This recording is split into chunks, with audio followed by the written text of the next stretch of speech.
Hi, I'm Ross Mayfield, investment strategy analyst at Baird, and we are back for another weekly update with our friends at Strategas. It is Thursday, June 15th, and today we are lucky enough to be joined by Strategas partner and chief economist Don Rissmiller. There is no shortage of things to talk about, Don, but first, how are you doing today? Very good. Good to talk with you. Great to talk to you as well. Very timely. This has been, as we were just talking about before recording, a very busy week in economic data. But I do think we have to start with the Federal Reserve decision.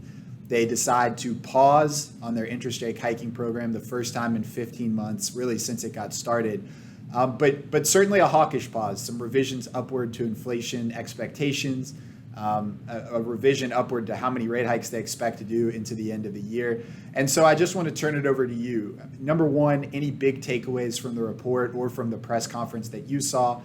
And then maybe as a follow-on question, do you believe them that they'll be able to hike rates two more times before the end of 2023? Yeah, it's an important and timely topic here. So I do think the approach here has to be to think about what the Fed will do, not what they should do, because I might have my opinion, others might have theirs.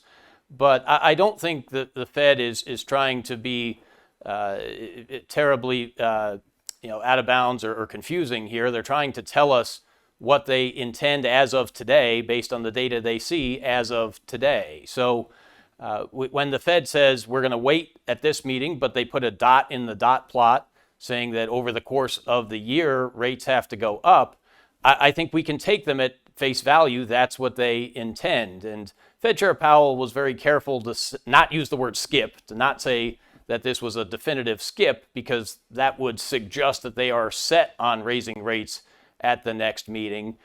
But for all purposes that we would think about when relating this to markets, I think that's a good base case. They did not raise rates in June, but they have a strong expectation going into the July meeting that they are looking at another hike. And so it looks like the FOMC is saying they want some insurance against inflation coming back, against inflation expectations becoming unanchored.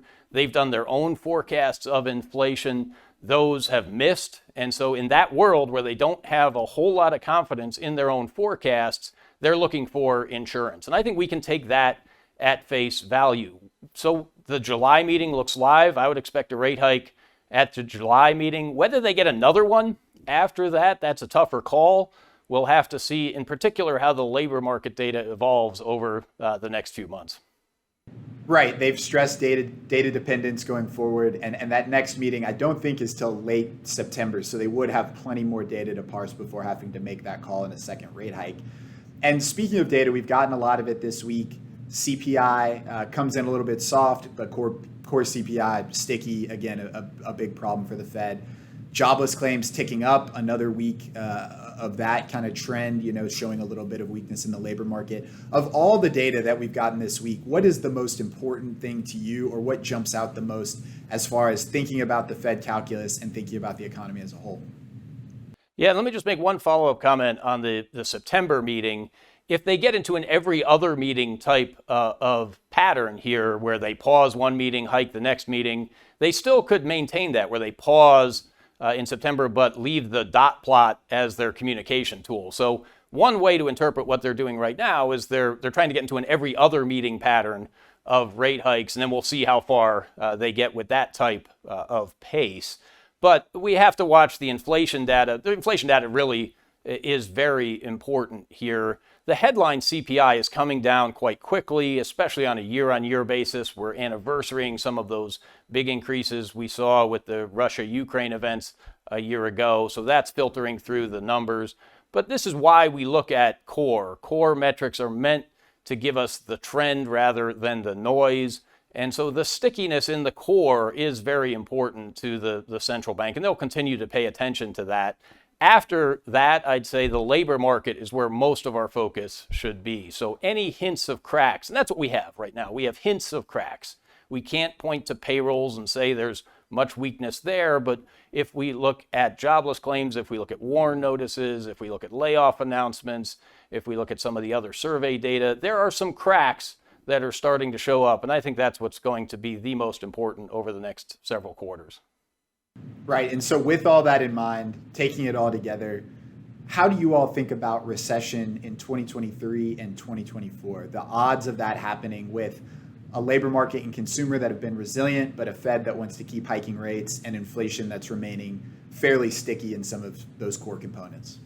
Right. And so the economy has not gone into recession based on the GDP data we have thus far this year, but the risk of recession remains because we have the Fed pursuing a restrictive policy. So you can hold your breath underwater for a short period of time, but you can't stay there indefinitely.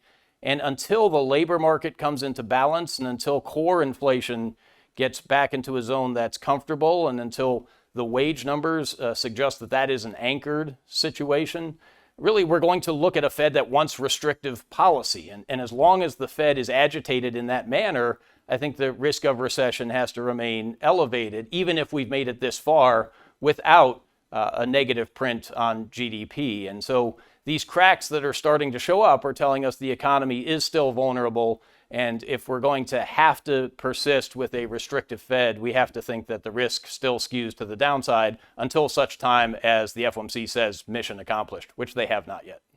Right, and maybe kick that can even farther down the road yesterday. So, Don, really appreciate the time and insights. I think it's always a great use of time, and hopefully we'll get to talk again soon as things develop at the Fed and in the economy. Thanks very much.